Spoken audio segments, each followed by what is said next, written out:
안녕하세요. 네이버 광고 플랫폼의 종류와 특징 강의를 맡은 팀민트 퍼포먼스 아키텍트 3팀 팀장 진문익입니다.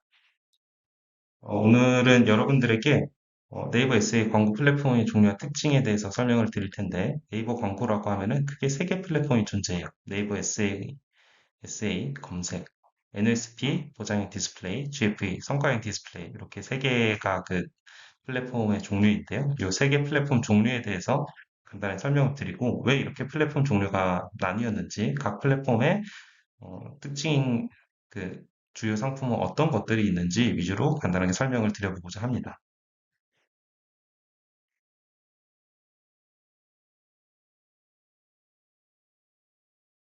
그래서 인덱스를 살펴보면은 왜 이렇게 플랫폼이 세 개 나뉘었는지 처음에는 이제 그냥 봤을 때는 왜 이렇게 복잡하지? 이렇게 생각이 드실 수가 있는데 광고 환경 변화에 따라서 맞춰보면은 플랫폼을 이해하기가 어렵지 않아요. 그래서 광고 환경 변화에 따라서 플랫폼이 왜 이렇게 나뉘었는지에 대해서 간단히 설명을 해주고 이후 네이버 SA, NSP, GFA 각 플랫폼의 개발과 주요 광고 상품에 대해서 간략히 짚어드리려고 해요. 마지막으로 캠페인 제안 및 운영 팁이라고 정리를 조금 해두었는데, 그 캠페인 제안 및 운영 팁 같은 경우에는 GFA 위주로 다뤄져 있어요. 그 이유는 네이버 SA나 NSP 같은 경우에는 좀 고정된 운영이나 제안의 팁이라기보단 주로 유의사항이라던가 특징 쪽에 가까워서 캠페인 제안 및 운영 팁은 성과형 광고 플랫폼인 GFA 위주로 좀 다뤄져 있는 점 미리 안내를 드립니다. 첫 번째 네이버 광고 환경 변화에 따른 플랫폼 이야기예요. 네이버 광고 플랫폼 같은 경우에는 90년대부터 이어져 오기 때문에 그 상품도 엄청나게 많이 나뉘어져 있어요. 그렇다 보니까 다양한 상품만큼 플랫폼도 좀 나뉘어서 발전이 되었는데요. 크게 검색과 디스플레이로 나뉘고 디스플레이는 다시 성과형과 보장형으로 나뉘었습니다. 원하는 광고 상품에 따라서 SA, 보장형 디스플레이 광고 상품, 성과형 디스플레이 광고 상품 이렇게 플랫폼이 분리되어 있고 서로 다른 플랫폼에서 구매 관리를 한다라고 이해를 하시면 되는데요. 다른 매체들이 하나의 플랫폼으로 통일돼 된 거랑 비교해 보면은 좀 이해하기가 어렵지만 광고 환경 변화가 어떻게 이루어졌고 그에 따라서 플랫폼이 왜 이렇게 발전했는지를 좀 온라인 시켜보면 딱히 어렵지는 않아요. 디지털 광고 시장이 어떻게 발전했는지를 보면은 되게 쉬운데 여러분들이 다른 커리큘럼에서 광고 환경이 어떻게 바뀌었고 디지털 광고 시장이 현재까지 어떻게 왔는지 대략적으로 배우신 걸로 알고 있어요. 그래서 거기에 따라서 연대기별로 뭐 시작은 이랬고 최초의 광고는 뭐고 이런 자료를 좀 별도의 자료를 따로 배우셨겠지만 저희는 설명의 편의를 위해서 태동기, 발전기, 성수기 이렇게 나눠봤습니다. 2000년대까지를 태동기라고 썼고 발전기를 10년대, 성수기를 이제 10년대 이후, 그러니까 2020년대로 잡아서 설명을 좀 드려볼게요. 태동기 같은 경우에는 당연히 단순 노출 형태로 광고가 운영이 됐겠죠. 우리 홈페이지에서 제일 상단 페이지, 메인 페이지, 요 가장 잘 보이는 영역에다가 광고 메인 디건 그 광고 배너 노출하는데 뭐 얼마를 받고 노출시켜 줄게. 뭐 한 달에 얼마야. 뭐 이런 식으로 광고를 했다고 하면은 발전기 때에는 이제 여러 검색 엔진들이 나오면서 검색을 하니까 그 검색을 한다는 건 키워드별 사람들의 의도가 담긴 것 아니야. 아니 그 키워드에 맞는 광고 상품을 노출을 시키면 혹은 홈페이지를 노출시켜 주면은 너희들이 뭔가 좀 효과를 보지 않겠니? 라는 형태의 광고가 나오기 시작했어요. 이것도 굉장히 익숙해지다 보니까 야, 근데 고객 정보라는 게 이제 우리가 쌓이기 시작했네. 패딩을 검색하고 그리고 각 패딩 브랜드들을 검색해 본 사람은 지금 패딩을 구매하려고 되게 열심히 찾고 있는 사람 아니겠니? 그 사람들이 뭐 검색을 하진 않았지만 웹서핑 하는 동안 패딩 광고를 보여주면 판매에도 분명 성과가 있지 않을까? 라는 형태가 오늘날의 광고인 거죠. 물론 개인정보보호법 때문에 이 고객의 정보를 어디까지 이용할 수 있나가 요새 계속 퍼포먼스 마케팅 업계에 굉장히 핫 이슈이기는 한데요. 일단 그거는 뭐 다른 광고 수업에서 들으실 걸로 알고 있어서 여기에서는 자세히 다루지 않을게요. 그래서 이렇게 그래서 기술 발전에 따른 광고 방식도 다르고 그에 따라서 광고 과금 방식도 좀 많이 바뀌었어요. 태동시 때는 어땠을까요? 우리가 한 달에 노출하는데 얼마야? 한 시간에 노출하는데 얼마야? 이렇게 좀 단순하게 노출 기준 과금하고 지면 단위로 입찰을 했겠죠. 그래서 메인 페이지는 한 시간에 얼마. 근데 그 밑에 뭐 서브 페이지는 뭐 한 시간에 얼마. 이렇게 광고를 냈을 거예요. 물론 시간 단위로 판매를 했다기보다는 뭐 한 달에 얼마, 뭐 일주일에 얼마. 이렇게 얘기를 했겠죠. 그래서 시간 단위로 팔면 CPT, Cost per Time. 뭐 기간 단위로 팔면 뭐 CPP, 그래서 Cost per Period. 그리고 야 노출 횟수 단위로 아예 끊어줄게라고 했으면은 뭐 CPM. 그래서 여러분들이 지표 공부할 때 많이 봤던 Cost per Mile, 1000회 노출당 얼마. 뭐 이런 식의 단가 체계가 구축이 됐어요. 이후 발전을 하면서 이제 검색 키워드 단위로 입찰을 한다 그랬잖아요. 이 키워드 단위로 입찰이 이루어지다 보니까 과금의 기준이 야, 키워드 단위로 갔으면 더 세부적으로 간 것 아니야. 그러면 그것을 검색할 때마다 우리가 노출이 될 때나 돈을 내야 돼? 뭐 이런 광고주들이 있었을 거예요. 그러니까 클릭당 과금으로 좀 바뀌죠. 그럼 합리적으로 조금 과금 체계를 다듬어보자. 그리고 각 키워드에서 클릭이 발생했을 때마다 우리 얼마씩 과금을 받을게. 뭐 이런 형태가 발전이 많이 됐어요. 그 이후에 성숙기 현재에 이르러서 어떻게 됐어요? 클릭당 과금이 그대로 유지가 되는데 이제 고객의 정보를 기반으로 야, 패딩을 검색하고 각 패딩 브랜드를 쭉 페이지를 방문한 사람이 있네. 이 사람에 대해서 클릭할 때 이 사람이 나타나면 너는 얼마 지불할래? 나는 그런 사람이 나타나면 클릭당 100원 지불할게, 200원 지불할게. 서로 입찰 비딩이 이루어지고 현재 퍼포먼스 마케팅 광고가 주로 이런 형태로 진행이 되고 있죠.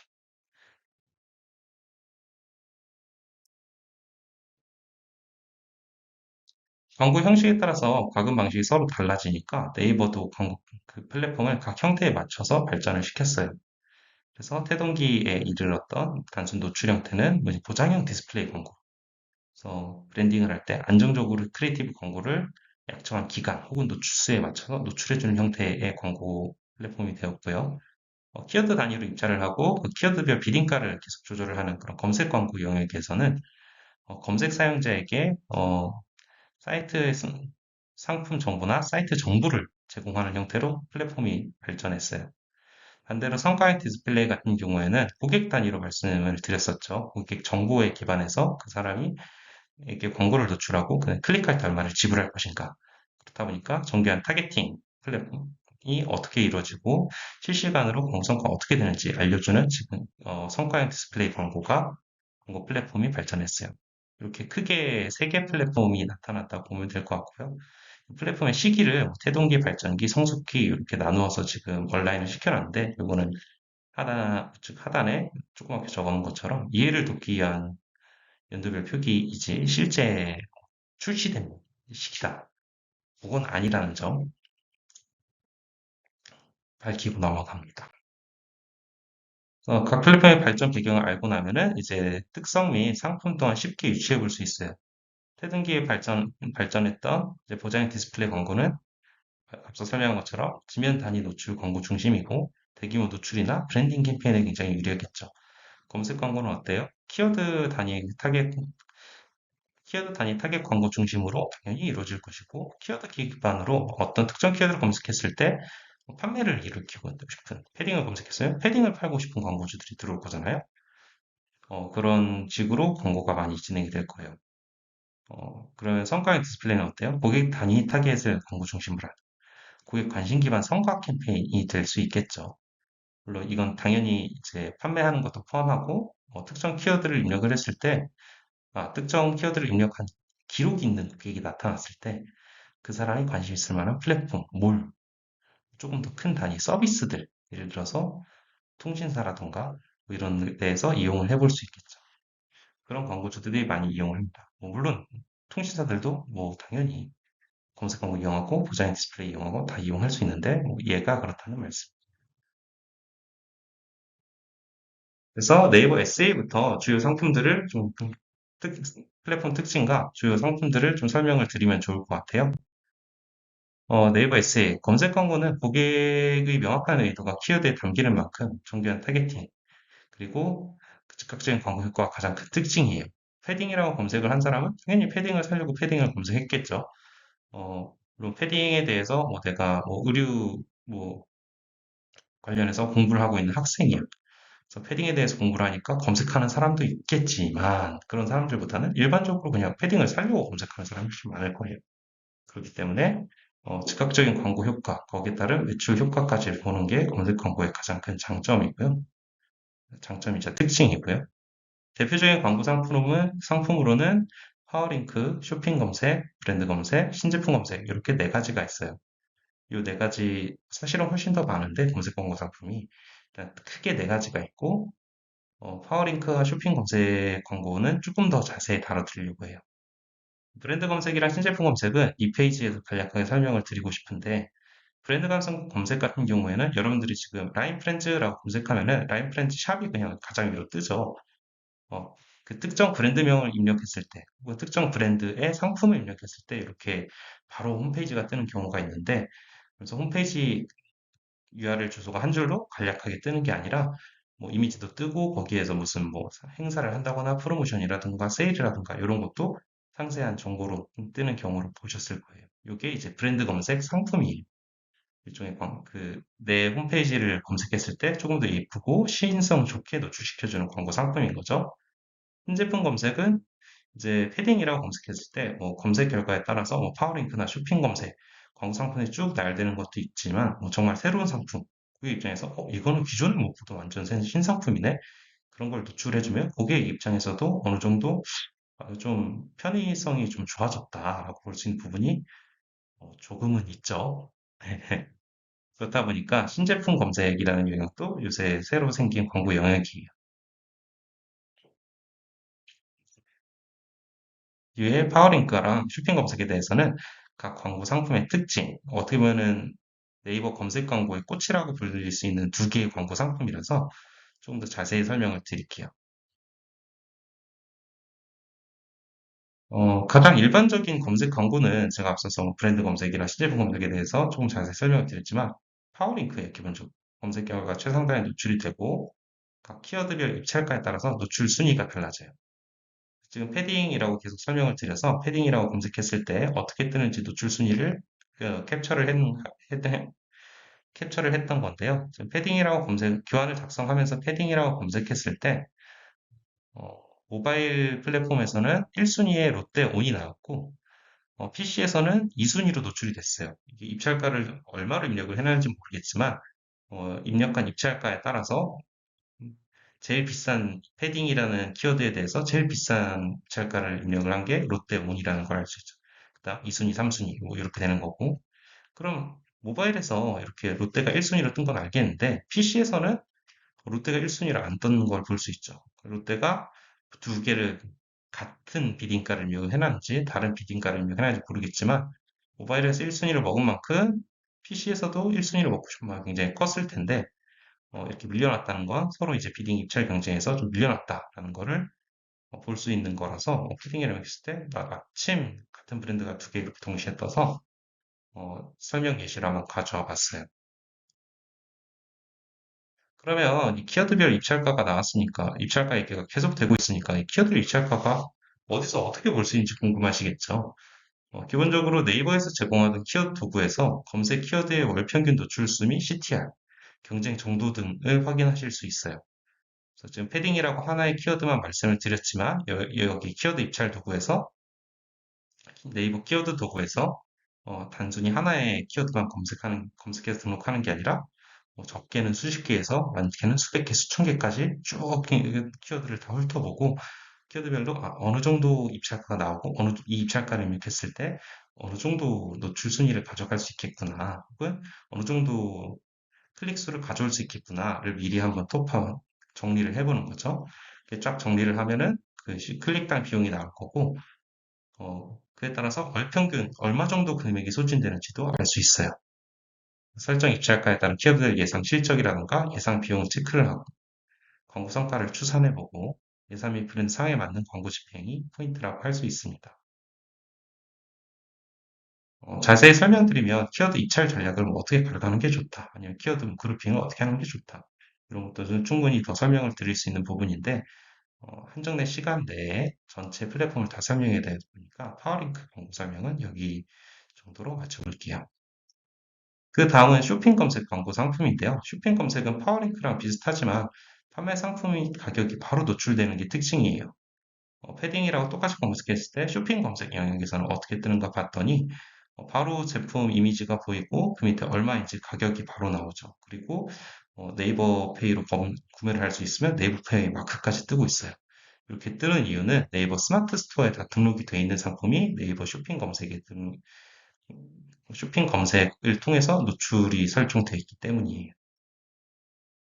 그래서 네이버 스토어에 등록 상품이 그대로 노출되기 때문에 우리는 캠페인 집행을 할 때 별도로 이 각 상품별로 이 상품은 뭐 A, B, C, D 키워드에 노출해줘. 이 상품은 뭐 EFG, HIJK 뭐 이런 키워드들로 노출해줘 설정하는 게 아니라 이 상품별 키워드 비딩가, 이 상품별 CPC 입찰가만 입력하면은 광고 설정이 끝나요. 그러면은 여러분들이 또 궁금하실 거예요. 그러면은 나중에 광고 성과는 어떻게 확인하나요? 이런 게 바로 궁금해지시겠죠? 광고 성과에 따라서 그럼 운영을 어떻게 해야 되는 거예요? 예, 뭐 추산을 어떻게 잡아야 되는 거예요? 이런 거는 이후 노출된 키워드별 CPC 단가를 리포트를 통해서 확인할 수 있어요. 리포트를 통해서 확인했을 때 우리가 패딩이라는 상품을 판매하는데 어떤 사람이 되게 이상하게 마우스라는 키워드를 검색해서 자꾸 등록하는 사람, 우리 제품을 검색하는 사람이 있네. 뭐 이런 사람이 있을 수 있죠. 그래서 알고 봤더니 우리 제품 이미지에 미키마우스가 그려져 있구나. 그래서 마우스라고 검색했을 때 자꾸 뜨나? 근데 그렇게 검색했을 때는 일반적으로는 보통 키보드 마우스 구매하려는 사람들이 검색할 텐데, 그럼 구매 성과가 잘 안 나오겠죠? 그런 키워드들을 꾸준히 제거를 해주셔야 돼요. 이렇게 꾸준히 재처리하면서 광고 성과를 관리하는 게 쇼핑 검색의 포인트입니다. 물론 상품이 엄청 많은 쇼핑몰 같은 경우에는 어, 어떤 상품을 광고해야 할지 그 상품을 선택하는 것부터가 첫 번째이기는 해요. 근데 그렇게 상품이 선택됐다는 전제하에서는 이렇게 노출된 키워드별 상품별 노출된 키워드들을 보고 이 키워드를 하나씩 제거해 나가는 게 일종의 성과 관리 방법이라고 얘기할 수 있겠습니다. 이렇게 해서 네이버 SA 광고 상품에 대해 대표적인 광고 상품에 대해서 간략하게 설명을 드렸고요. 다음은 네이버 NOSP예요. 네이버 NOSP는 사실 뭐 딱히 다른 설명이 필요하지는 않아요. 네이버 하면 떠오르는 그 광고가 NOSP 영역입니다. 여러분들 지금 스페셜 DA, 브랜딩 DA, 타임보드 이렇게 세 가지 대표 상품을 가져왔는데 네이버 모바일에 들어갔을 때 보이는 가장 첫 번째 보이는 광고가 스페셜 DA이고요. 그 다음으로 보이는 광고가 이제 각 탭별로 보면은 각 탭에 이렇게 이미지가 굉장히 크게 되어 있는 광고가 있죠. 첫 번째로 노출되는 광고가 브랜딩 DA. 그리고 PC로 검색했을 때 그 PC 지면에서 가장 첫 번째로 보이는 광고가 타임보드예요.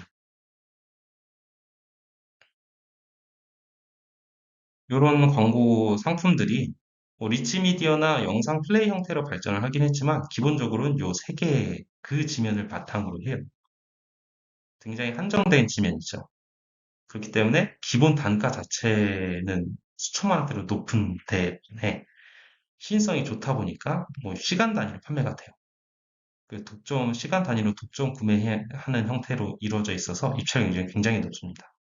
보시면 이게 실제로 요 광고 지면을 구매하려고 랩사에 문의를 하면은 지면 체크를 이런 식으로 해줘요. 지면 체크 보면은 시간표가 떠오르죠.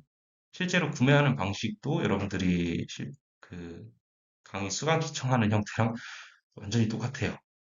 매주 열린 입찰 경쟁 비딩을 하는 날이 있고 그 시간에 맞춰서 탁탁 클릭을 해가지고 지면을 잡는 어떻게 보면은 조금 재밌는 방법으로 아직도 광고가 판매가 되고 있습니다. 근데 뭐 하루에 1시간 단위로 팔든 2시간 단위로 끊어 팔든 지면 자체의 양이 굉장히 많지 않을 거 하잖아요. 광고하고 싶은 브랜드나 상품들은 엄청나게 많은데 그렇다 보니까 입찰 경쟁 자체가 굉장히 세요. 뭐 입찰 경쟁이라고 해서 어, 가격이 올라가는 게 아니라 가격은 고정으로 정해져 있고요. 고정으로 정해져 있다 보니까 하고 싶은 브랜드들이 특정 시간대를 맞춰서 들어가려고 몇 시 몇 시쯤에 잡아주세요. 안 되면 몇 시 몇 시에 잡아주세요. 그것도 안 되면 뭐 몇 시 몇 시에 며칠 몇 시 몇 시 잡아주세요. 이런 식으로 요청을 해요. 그러면은 요 판매를 하는 파트너사 쪽에서 이제 수강 신청하듯이 탁탁 클릭을 해가지고 지면을 점유하는 형태죠. 특정된 지면이랑 특정된 파트너사만 판매를 하다 보니까 정해진 프로세스를 조금 정리를 해봤어요. 요 꼭 프로세스를 따라야 되는 건 아닌데 웬만하면 이걸 따라서 집행을 해보는 걸 추천을 드려요. 일단 어, 판매할 수 있는 공식 파트너사는 나스미디어나 DMC, 메조미디어 등 그 미디어 랩사가 11개, 10개, 11개 정도 미디어 랩사에서만 고정적으로 판매를 할 수 있어요. 그렇다 보니까 이 지면들이 사고 싶다? 여기에 메일로 연락을 따로 문의를 하셔야 돼요. 이 지면을 이렇게 사고 싶은데, 이 지면에 대해서 안내를 좀 부탁드립니다. 라고 해야겠죠? 그러니까 광고주 제안이나 컨펌부터 확실히 받고 해야 돼요. 몇 천만 원짜리 상품인데, 그 부킹을 하고 나서 취소하게 되면은 뭐 취소하는 일정에 따라 뭐 부킹 금액의 20% 30% 많게는 아예 시간이 지나버리면 그냥 100% 위약금이 발생을 하거든요. 그러니까 제한 및 컨펌을 확실히 받고 문의를 하고 그러고 나서 입찰에 뛰어드는 게 맞겠죠. 단가가 높고 집행기간이 짧으니까 업종별 성과 레퍼런스나 납득 가능한 근거를 조금 먼저 준비를 하셔야 될 거예요. 컨펌을 받으시려면. 그러고 나서는 광고주 필요에 따라서 유입이 시적으로 증대해야 되는 케이스인지 좀 살펴보셔야 될 거고요. 위약금이 존재하니까 제한 단계에서 위약금에 따른 부킹 확정 필요 시점을 함께 전달해야겠습니다. 부킹 확정 필요 시점이 뭐냐라고 지금 궁금해 하실 수 있는데, 어, 입찰이 이루어질 때는 보통 한 달이나 두 달 전에, 한 달 전 정도에 이미 입찰이 다 마무리가 돼요. 그러니까 한 달 전 정도에 입찰을 해놓고 그러고 나서 실제로 집행 일자가 다가왔을 때 생각해보니까 그 지면을 우리가 잡아놨는데 나는 오후 2시를 하고 싶었는데 우리가 잡은 건 오후 5시네. 그럼 그건 취소를 해줘. 이런 경우가 생길 수 있겠죠. 그렇기 때문에 입찰을 하고 나서 특정 시점까지 2주 정도, 3주 정도 전까지는 무료로 취소가 가능해요. 이후로는 위약금이 발생합니다. 그러니까 고객사한테 며칠 이내에 취소를 하시게 되면은 위약금이 발생합니다. 이런 거를 꼭 체크를 해서 미리 안내를 해줘야겠죠. 제안하고 컨펌하는 단계에서. 이렇게 좀 컨펌이 되면 부킹 요청 및 부킹 진행을 해주시면 돼요. 구조가 한정적이고 선호 구조에 대해 부킹 실패 확률이 있으니까 최종 부킹 확정 전까지 우선순위에 따른 차순위 옵션도 좀 같이 가져가야 됩니다. 아까 앞서 말씀드렸다시피 오후 2시 안 되면 3시로 해주시고 3시 안 되면 뭐 4시로 해주시고 그것도 안 되면 금요일 뭐 5시로 해주세요. 뭐 이런 식으로 얘기를 해놔야겠죠. 부킹 일자가 정해지지 않고 자녀 구매 가능 인벤토리 확인 가능한 상품들은 미리 검토 부킹 진행하면 돼요. 그러니까 앞서 말씀드린 거는 스페셜 디에 상품의 예시였어요. 그 표 같은 경우에는. 근데 다른 스페셜 디에 말고 혹은 스페셜 디에이나 타임보드 요 두 개 상품은 저렇게 특정한 시간대에 이제 막 수강 신청하듯이 우리가 구자를 잡아야 되는데 나머지는 여유가 있는 경우가 있거든요. 혹은 스페셜 디에이를 집행을 하더라도 새벽 시간대에 집행하는 경우에는 좀 널널하겠죠. 아무래도 그 새벽 시간대 광고하고 싶은 브랜드들이 많지는 않을 거니까. 그러니까 새벽 시간대 광고를 하고 싶다? 뭐 그러면은 그냥 자녀 구자가 있을 확률도 있어요. 그런 거 같은 경우에는 미리 검토, 그냥 그 자녀 구자가 지금 이렇게 며칠 며칠 남아있네요. 미리 확인한 다음에 그냥 골라주시면은 그 중에서 저희가 부킹 확정 지어 드릴게요. 이렇게 일하면 좀 편하겠죠? 부킹 확정까지 진행이 됐다. 그러면 다음에 소재 등록하시고 캠페인 집행, 리포팅 하시면 돼요. 소재 등록하는 절차는 뭐 캠페인 라인 하에 소재를 등록하는 구조다. 뭐 이렇게 설명이 돼 있고, 수동 검수 시스템이다. 이렇게 설명이 돼 있는데, 이거는 여기에서 자세히 다루는 거는 좀 아닌 것 같아서, 어, 간단히 하고 넘어가겠습니다. 이 수동 검수 시스템이다. 이것만 한 번 더 조금 설명을 드리는데, 이거 수동 검수 시스템이라는 게, 뭐, 시스템적으로 뭐 수동이라는 건가? 뭐 등록이 수동이라는 건가? 그게 아니라, 소재를 직접 일일이 사람이 확인해요. 굉장히 신인성 높은 지면이잖아요. 네이버 메인 첫 페이지에 들어가는 건데, 뭐, 굉장히 부적절한 광고가 노출이 됐다. 혹은 뭐 조금 뭐 차별적인, 성차별적인 광고라던가 인종차별적인 광고도 줄였다. 그런 이슈가 발생하면 네이버 측에서도 큰 타격이 크겠죠. 그러니까 요 지면만큼은 사람이 일일이 직접 검토를 하고 직접 각 소재에 대해서 컨펌을 줍니다. 그러니까 업무 시간 내에 미리미리 검수가 등록이 돼 있고 집행하기 전날 미리 다 검수가 완료되도록 신경을 좀 써줘야겠죠.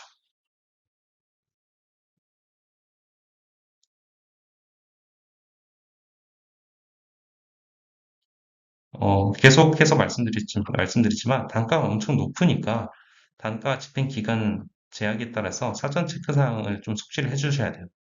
상품 정보나 인벤토리 및 위약금 확인란을 보시면은 각 상품별로 인벤토리에 그 위약금이 언제 발생하는지, 일자가 언젠지 다 확인 가능하고, 소재 관리 메뉴를 보시면은 그래서 아까 계속 중요하다고 말씀드렸던 소재 등록이 언제 되는지, 그 등록이 검수가 제대로 통과된 건지, 그래서 내 상품, 내가 부킹한 광고 상품이 연결이 된 건지 등록이 되어 있어요. 확인을 할 수가 있어요. 이게 그러니까 이런 사안들이 있다라는 거를 미리 숙지를 해 두시고 넘어가면 좋을 것 같아요. 뭐 실제로 이걸 집행하는 광고주는 뭐 월 캠페인 예산이 그래도 억대 이상 돼야 요 구자 하나에 비싼 거는 뭐 3천만 원, 4천만 원씩도 하거든요. 그런 광고주들이 주로 집행을 하게 되기 때문에 여러분들이 반드시 이 상품을 집행할 일은 없겠지만 큰 브랜드라면 한 번쯤은 아마 좀 만나게 되실 거예요. 때문에 이런 사안들이 있다라는 거를 그런 게 있었지라고 한번 그냥 알고만 지나가셔도 좋을 것 같습니다. 마지막은 네이버 GFA입니다. 네이버 GFA가 어떻게 보면 가장 나중에 생긴 플랫폼인데요. 별도로 페이지가 구성되어 있는 만큼 뒤에 영역에서 네이버가 밀고 있는 상품이 무엇인지 좀 확실히 알 수 있죠. 네이버 성과형 광고 소개라고 해서 별도 페이지도 꾸며져 있고 보면은 광고 상품에 대해서 어떤 게 특징이다라는 것도 굉장히 잘 나와 있어요. 강조되는 이유는 되게 간단해요. 요새 타겟팅에 대해서라던가 성과에 대해서, 광고 성과에 대해서 확인해 나가면서 집행하고 싶은 클라이언트들이 대부분이잖아요. 그렇다 보니까 퍼포먼스 마케팅이 굉장히 주목을 받았었고, 정밀한 타겟팅과 이를 기반으로 한 효율적인 운영이 가능하기 때문에 네이버도 이 네이버 GF의 성과형 광고를 굉장히 밀고 있습니다. 그래서 이 특징들에 대해서 어떤 게 집행 포인트가 될 수 있나라고 한번 간략하게 짚어보면은 정기한 타겟팅 기능, 연령, 성별, 관심사, 구매 의도 혹은 사용하는 핸드폰 기종 OS 이런 것까지 체크가 가능하고 클릭 단위 실시간 입찰가 조정이 가능해요. 아까 검색 광고에서도 분명 뭐 클릭 단위 뭐 CPC 키워드 비딩 입찰 광고 그런 얘기를 하지 않으셨나요? 맞아요. 근데 이게 장점으로 부각되는 이유는 보장형 광고 대비 이렇다는 거예요. 보장형 광고는 시간대별, 광고 구자별 금액이 보정돼 있다고 했죠. 그 상품 금액도 굉장히 크고요. 그리고 소재 성과별 운영이 가능하다라고 말씀드렸는데 실시간 플랫폼이기 때문에 한두 시간 광고를 하다가 한두 시간 가지고서 아마 성과 판단하시진 않을 거예요. 며칠 광고를 하다가 성과 별로 안 좋네. 그러면은 소재를 그냥 바꿀 수도 있고 그냥 플랫폼상에서 세팅도 가능해. 우리가 소재를 광고 크리에이티브, 광고 이미지를 10개를 넣어놨는데 이게 최적화, 성과 가중, 균등 노출 등 이렇게 설정을 미리 해놓을 수가 있어요. 최적화를 설정하면은 이제 10개 광고 상품 중에서 10개 이미지 중에서 가장 클릭 성과가 좋은 거 위주로 다 노출을 시켜줘. 성과 과중이라면은 그래도 노출이 아예 하나의 이미지로 쏠리는 거는 부적절한 것 같아. 그래서 성과가 가중되게 그래도 어느 정도 이제 성과가 낮더라도 노출은 좀 이루어졌으면 좋겠어. 균등 노출 같은 경우에는 뭐 CTR이나 이런 클릭 성과에 따라서 성과 갈리지 않고 우리는 균등하게 모든 상품 이미지를 노출시켜줘야 돼. 뭐 그런 광고주 혹은 클라이언트, 브랜드 상황이 있다면 그때 맞춰서 이런 옵션들을 설정하면 돼요. 그리고 다양한 노출 지면도 하나의 강점이에요. 보장형 광고랑 비교를 했을 때 아까 특정 지면에다가 요 지면에 요 키워드, 요 지면에 몇 시에 혹은 며칠에 광고 노출해 주세요. 이렇게는 아예 박아버리고 시작을 하죠.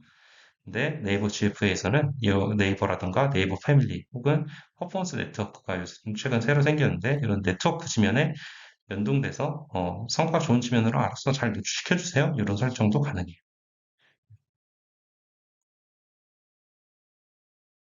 네이버 GFA에서도 노출되는 광고 지면이나 상품 유형이 굉장히 많은데 집중해야 될 거는 지금 스마트 채널, 네이버 메인 서브, 그리고 피드 이 세 가지 유형이에요.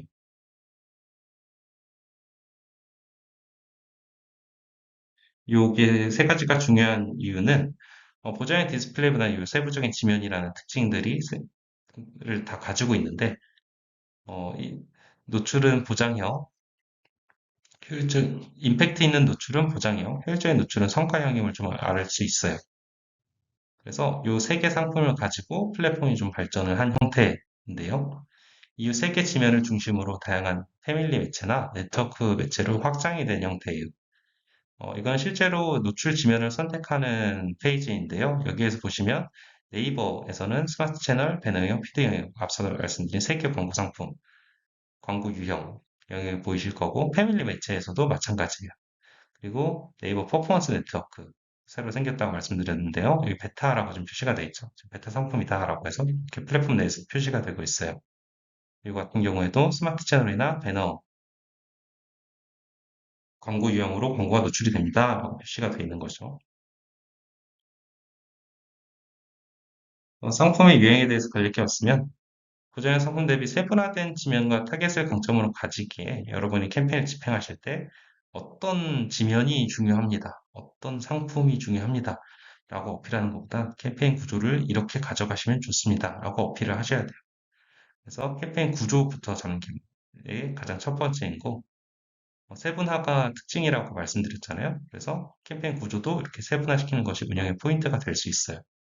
웹사이트 트래픽, 그래서 GFA 캠페인 구조 예시를 하나 가져왔는데, 웹사이트 트래픽 캠페인이라고 하면은 뭐 남성 메인, 남성 서브, 남성 스마트 채널, 여성 메인, 여성 서브, 여성 스마트 채널 이렇게 성별과 지면에 따라서 좀 광고 특성을 나누고 메인 지면에서는 소재 이런 거 노출을 시키는 게 좀 좋겠다.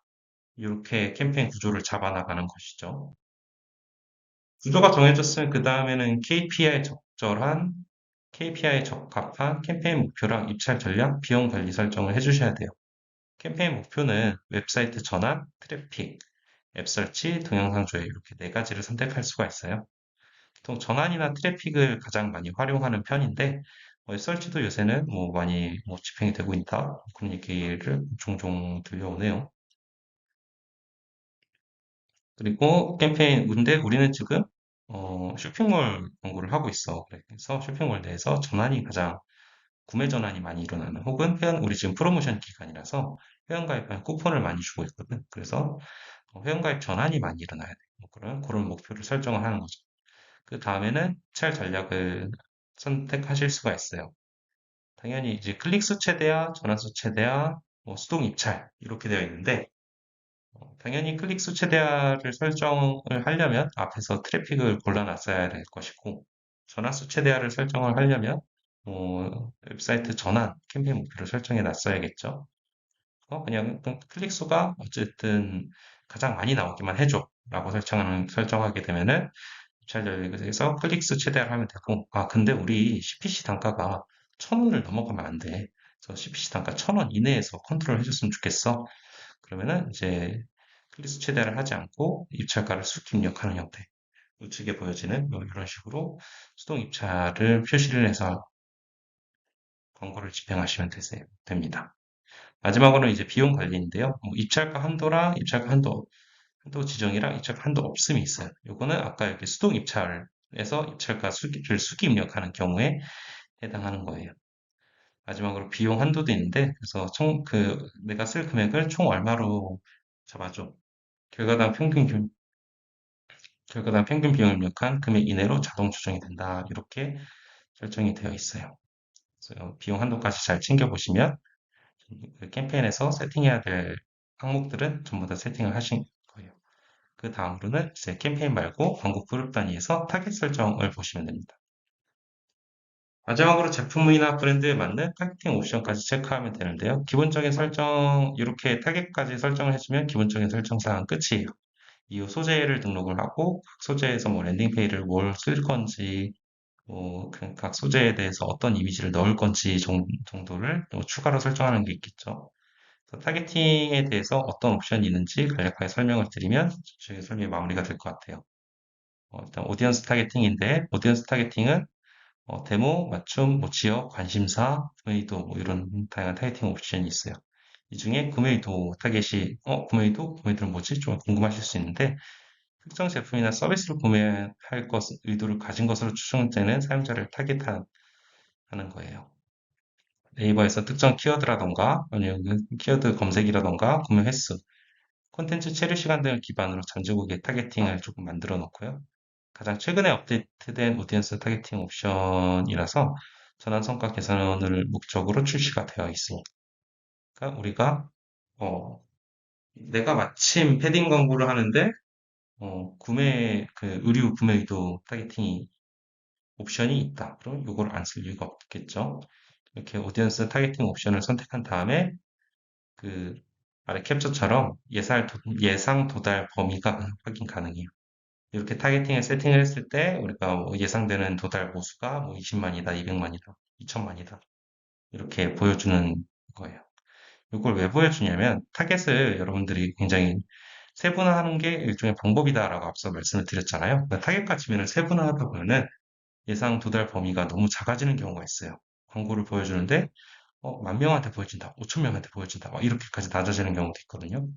사실 한 10만 명대만 돼도 좀 되게 낮은 범위이기는 해요. 어쨌든 그렇게 범위가 너무 낮아지면 보여지는 모수 자체가 적으니까 여러분들이 비딩가를 굉장히 많이 광고비 한 사람에게 보여지는 노출당 단가가 굉장히 올라가고 클릭당 단가도 굉장히 높아질 거예요. 그 사람들이 나타났을 때 우리는 무조건 광고를 해야 돼. 뭐 이런 식으로 머신에게 인식이 되거든요. 그렇다 보니 노출 범위 예상 도달수가 너무 적진 않은지 확인하는 용도로 이렇게 예상 도달수가 뜨는 거다라고 이해를 하시면 되겠습니다.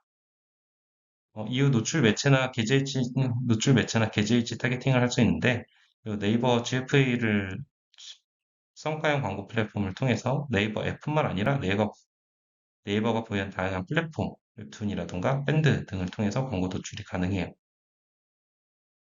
그래서 플랫폼에 따라서 입찰 단가가 천차만별이니까 KPI 달성에 적절한 플랫폼이나 지면을 선택하는 것도 굉장히 중요한 전략 중 하나입니다. 예를 들어서 신의성이 좀 좋고 디어가 높은 플랫폼 지면이다. 뭐 네이버 웹툰이라고 얘기를 할게요. 그러면은 그럴수록 굉장히 입찰 경쟁이 높겠죠. 반대로 사람들이 잘 보지 않는 조금 굉장히 마이너한 세부 지면이야. 그런 데는 입찰 경쟁은 낮을 수 있겠지만 세부 지면만큼 모수가 많지는 않겠죠. 그래서 보수가 많지 않아요. 아까 어떻다고 말씀드렸어요? 전환 단가가 좀 올라갈 수 있다. 보수가 아무래도 적다 보니까 그 중에서 우리 상품을 구매할 확률이 높은 사람도 적을 수도 있겠죠. 이런 거를 좀 복합적으로 고려해서 노출 매체라든가 계좌 이치 타겟팅을 설정해 주셔야 됩니다. 마지막으로 광고 제한 및 운영 팁인데요. GFA 운영 유의사항 같은 걸 가장 먼저 설명을 드리겠습니다. GFA에서 확인되는 모든 광고 데이터는 약간 VAT, 부가세를 10%, 부가세 10%가 포함되는 걸로 리포팅돼요. 그래서 만약에 광고주가 우리는 VAT 제외 기준으로 광고비를 말씀드렸어요. VAT 제외 기준으로 리포트를 작성해 주세요. 혹은 VAT 제외 기준으로 여러분들이 예산을 받아왔다고 하면은 VAT 제외 기준 소진액에서 나누기 1.1을 나눠 주셔야 됩니다. 이거를 굳이 이렇게 설명드리는 이유는 어, 여러분들이 많이 사용하시기에는 구글 애드나 메타 같은 그런 플랫폼들은 VAT 개념 자체가 대시보드에 녹아있지 않아요. 근데 GFA는 우리나라 플랫폼이다 보니까 그 VAT 개념에 대해서 아예 그냥 가격을 포함해서 표시하는 게 좀 더 익숙하죠, 우리나라 사람들은. 그렇게 표시가 되어 있으니까 이 플랫폼에 따라서 가격 단가의 기준에 대해서 헷갈리지 마셔라. 라는 측면에서 한번 설명을 드리고요. 이 GF 같은 게 또 선춘정 매체예요. 무슨 말이냐? 광고를 집행하려면 미리 캐시를 구매를 해 놓으셔야 됩니다. 이번 달 광고비를 100만 원을 받았어? 그러면은 미리 100만 원어치만큼 결제를 해놔야 광고 노출이 가능하기 때문에 결제 메뉴 내에서 잔여 소진 금액을 주기적으로 확인해 주셔야 돼요. 그래서 100만 원 이번 달 100만 원 예산이니까 100만 원 결제를 해놓고 광고를 열심히 집행했어. 근데 뭐 일자별 예산을 쓰다 보니까 하루에 5만 원씩 써야 되는데 그날 7만 원씩, 8만 원씩 쓰고 성과 잘 나왔어. 그러면 100만 원 금방 넘어버리겠죠. 광고 기간 한참 남았는데 예산이 없어지는 슬픈 경우를 미리미리 혹은 미리미리 확인하셔서 막으시면 좋을 것 같습니다. 캠페인 같은 경우에는 이제 GFP 캠페인 같은 경우에는 그 자유도가 굉장히 높으니까 운영식 케이스 빠른 대응이 좀 핵심적이에요. 단가가 너무 높다거나 예산이 너무 빨리 소진된다거나 예산 소진이 너무 더딘다거나 이 케이스에 대해서 한번 간략하게 정리를 해놨으니까 이것도 확인을 해보시면 좋을 것 같습니다. 소재 베스트 프랙티스도 이제 이건 네이버에 안내되어 있는 사항인데요. 가끔 요그 소재 기획을 하시거나 제작을 하실 때 요 안내되어 있는 베스트 프랙티스가 뭔지 미리 확인 못 하시는 경우가 있어요. 그래서 소재 검수를 넣다가 계속 빠꾸를 당하고 이런 게 있어서 어, 어떤 지면에서 어떤 소재를 써야 되는지는 미리미리 홈페이지에서 확인해 보시면 좋을 것 같아요. 또 다른 팁으로는 네이버 디스플레이 성공 사례 사이트를 들 수가 있을 것 같아요. 네이버 디스플레이 같은 경우, 특히 성과형 디스플레이 같은 경우에는 네이버에서 적극적으로 밀고 있는 플랫폼이다 보니까 구매이도 타겟팅의 활용 방법이라든가 브랜드 인지도 제고, 세일즈 극대화를 위한 네이버 GF의 설계라든가 이런 거에 대해서 새로운 레퍼런스가 굉장히 자주 올라오고 있습니다. 사이트 링크를 남겨놨고 혹시 이 링크가 작동을 하지 않으면 네이버 디스플레이 성공 사례 이렇게 검색하면은 네이버에서 바로 검색이 되니까 그 사이트에 들어가셔서 어떤 때 어떤 전략을 참고하면 좋을지 주기적으로 확인해 보시는 것을 권장드립니다. 이렇게 전체 네이버 플랫폼 개발에 대해서 알아봤는데요.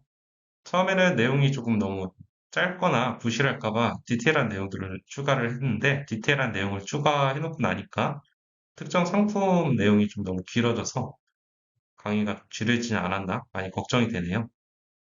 그럼에도 불구하고 여러분들 캠페인 집행하는데 하나라도 좀 더 도움이 됐으면 하는 마음을 담은 내용이니까 앞으로 캠페인 운영하는 데 있어서 작은 도움이 됐으면 좋겠습니다. 감사합니다.